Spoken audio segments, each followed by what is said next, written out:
You are the world's most dangerous hacker, and the government has just offered you a job.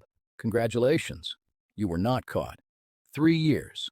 For 3 years, you kept breaking into the systems of people who thought their defenses were impenetrable. Pentagon, NATO, Swiss Bank, Singapore's central financial network. You broke through all of their walls, silently, without leaving a single trace, without anyone finding out. Nobody knows your real name. Your face is not in any camera. Your address behind one VPN, behind another VPN, in a country that does not honor extradition treaties. You are a ghost, a digital shadow.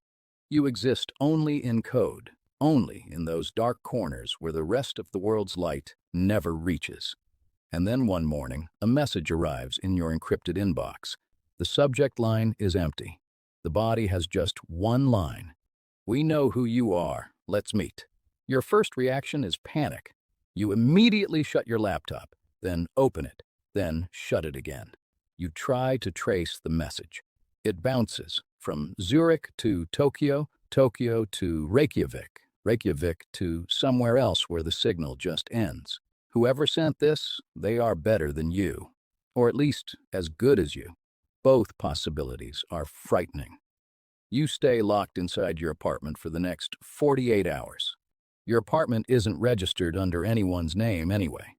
A fake identity, an alias you created 2 years ago. Rent gets paid in cash. The landlord saw your face exactly once, and even then you were wearing a mask. You think, maybe this is a bluff. Maybe someone is just guessing. Maybe this is another hacker's trap. But then a second message arrives. This time it contains an old photo of you. You are 19 years old in that photo. The first day of college. That photo was never on any social media. Your mother took that photo on her old Nokia phone. And that phone is still locked in her closet today. You understand now. This is the government. No, someone even above the government. You reply. One word. When? The reply comes in 3 seconds. Tomorrow, 9 a.m., that cafe in your city where you go every Thursday. Your hands stop. You go to that cafe every Thursday. Alone, you pay in cash. You never bring your phone. It was the only routine you had given yourself. 1 hour of normalcy. 1 cup of coffee. A window seat, watching the world outside. And they were there too. They were always there. You go. What option is there? Not going means they will come to you. And in that situation, you will have no control at all. At least in a public place, they won't do anything dramatic. There is a man sitting in the cafe, not near the window, in the middle. Simple clothes, no badge, no gun visible. But his eyes catch you the moment you walk through the door. You sit down. He says nothing. He slides a folder toward you. You open it. Inside is your entire life. Every alias, every bank account, every server you ever used, every job you ever did, your mother's address, the name of that friend you stopped talking to 5 years ago, to keep him safe. You close the folder. The man speaks for the first time. We don't want to send you to jail. We want to hire you. You don't laugh. You don't cry. You just look at him. He continues speaking. There is a nation-state. He doesn't name it, but the hint is enough. They are targeting our critical infrastructure, power grids, water systems, hospital networks. They haven't gotten inside yet, but they are knocking on the doors. Every night, systematically. The government has good people, but they work within rules, within protocols, within paperwork. You don't think in rules. That is why you were able to do what their best analysts could not. You'll get what you need: resources, protection, and a clean slate. You ask, what if I say no? He looks at the folder. You have your answer. You say yes. What choice was there? The following week, you are in a new place, in the basement of some building. No windows, no sign outside. You have been given a new name, officially, a new identity, a new past that exists in some database. Your old self, officially, no longer exists. That man, whose name you have now learned, Director Sharma, he briefs you. The mission is simple. Get inside that nation-state's cyber unit. Understand their methods, predict their next move, and if possible, quietly destroy their capabilities. Simple, except that the team you need to infiltrate, they are exactly like you. They are ghosts, too. They don't follow rules, either. They also live in places where the official world's light never reaches. The only difference is they have an entire state behind them. Unlimited resources, unlimited cover. What you have, one basement, 4 screens, and a coffee machine that doesn't work properly. The first 3 weeks, you observe their patterns, their timing, their favorite entry points. They are methodical, disciplined. They always attack at the same time, between 2 a.m. and 4 a.m. Greenwich Mean Time plus 8 time zone. They target a specific vulnerability, each time from a slightly different angle. Like an architect testing the weak points of a building. They are planning something big. You tell Director Sharma this. He tells you to ask for more time. You say, "We don't have time." He gives you a file, classified, 3 levels above your clearance. You read, and for the first time, you feel afraid. Real fear. That nation-state. They are not just targeting infrastructure. They are waiting for a specific date, an event when the entire country's attention will be in one place, when security will be slightly loose, when nobody will notice. And that date is 6 weeks away. You drown yourself in the work. 18 hours, 20 hours. Sometimes you can't remember the last time you slept. You have a team, technically. 3 analysts who monitor your work. But they don't work with you. They watch you. You are never left alone. Every keystroke is logged. Every search is recorded. Every file you open, they see it. You are an asset. A weapon, but a weapon they don't fully trust. And honestly, you don't give them a reason to trust you. Because you are watching too. You are watching how this government, which hired you to save the country, is itself not very clean. That folder Director Sharma gave you, it didn't only contain information about you. It also contained information about other people. Journalists, activists, lawyers, people who simply asked questions. You don't tell anyone this. You just keep working. 4 weeks in, you are inside their system. This is a feeling that cannot be described in words. When you break into a system that was built to keep you out, and you are inside, silently, undetected. Their files, their communications, their plans. You see all of it, and what you see stops you. That nation-state's cyber unit, it is not just a government's tool. It is a maze, a complex operation. And in it, and this is the part that freezes your mind, some faces are familiar. An analyst who works for them, their digital footprint resembles your own style. Same techniques, same shortcuts, same way of thinking. You dig through the records, and you find out it was your old online alias, an identity you abandoned 3 years ago. Someone picked it up. They developed it, took it in a different direction. Someone is copying your techniques. Or, and this possibility is more disturbing, someone has been studying you. You tell Director Sharma this. He pauses, more than 1 second. Continue, he says. Just that. Continue. You ask him, did you already know? He doesn't answer. And in that silence, you understand everything. This is why you were hired.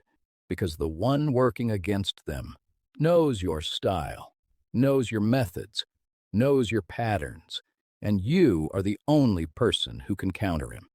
You are a chess piece, a very specific chess piece, placed on the board for one very specific move. That night, you sit alone in the basement. The screens are off. You think what your life was like before. That apartment, that cafe, those Thursday mornings, that 1 hour of normalcy. You were technically free. You were technically invisible. You were technically under no one. But were you actually free? Your mother knew you by a different name, a different job. You met her once a month, always by a different route, always no more than 1 hour. You had no friends, no relationship, no future. You existed, just that.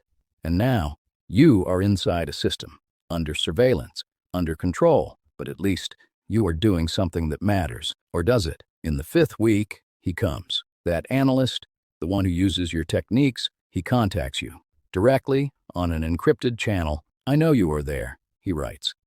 I know why they hired you. You don't respond. He keeps writing. I want to offer you a deal. Give me what they asked you for, and I will give you what you actually want. You type, what do you think I want? The answer comes instantly. Freedom. You look at the screen. One word. Freedom. The word you spent 3 years convincing yourself you already had. He writes, I have your old identity. Clean. Untraceable. A new country. A new life. Everything. You just have to do one thing. What? You type. Give them wrong information. Just once. One small mistake. That we can use. You move away from the screen. You pace the room. You know, if you do this, you are a traitor. You become the thing you always kept yourself separate from. But you also know, if you don't do this, you are in this basement forever. In front of these screens, under this surveillance, a weapon that is useful only as long as it works. And when the work is done, you report that conversation to Director Sharma. Everything, every word. Sharma's eyes don't change. He just listens. Good, he says. Good. Now we can get his location. Keep talking to him. You realize you are bait from the first day. You were exposed to that analyst deliberately so that he would contact you, so that he would reveal himself. You were a trap. You are.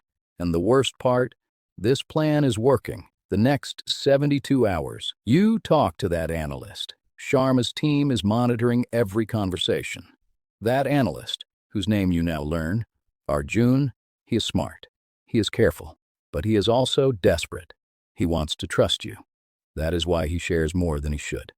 He tells you about his operation, about his team, about his timeline, and you listen to him, and you find out. Arjun, he is exactly like you. Was a kid, was brilliant. Someone recruited him. He was given a choice that was not actually a choice. And now he is part of a system he cannot get out of. The only difference is, his system is different. The day of the operation arrives. Sharma locates the facility where Arjun works. A team is ready. Your job is to keep Arjun engaged, distract him until the team gets there. You sit in front of the screen. Arjun is on the other side. You type, I am ready. I accept your deal. He is happy. You can feel it in his responses. He types faster. He shares more details. He thinks he is winning. You look at the screen and you pause for 1 second. You call Sharma. I need more time. Why? He asks. Because I need to verify something. The operation has already started. Then stop it. Silence. Trust me, you say. Or don't. But if I am wrong, we are 1 hour behind. If I am right, we have avoided a very big mistake. Sharma pauses. 1 hour. You dig deeper into Arjun's files. What you see confirms your doubt. Arjun's operation, it is far more complex than it appeared. The facility Sharma located, it is a decoy. The real operation is running from somewhere else. If the team went to that facility, they would find it empty. And in that distraction, Arjun's actual attack would happen. You tell Sharma immediately. This time, he actually stops. How do you know? He asks. Because this is what I would do if I were in his position. The operation shifts. New location. New plan. And this time, it works. Arjun's actual operation is discovered. It is neutralized. The infrastructure remains safe.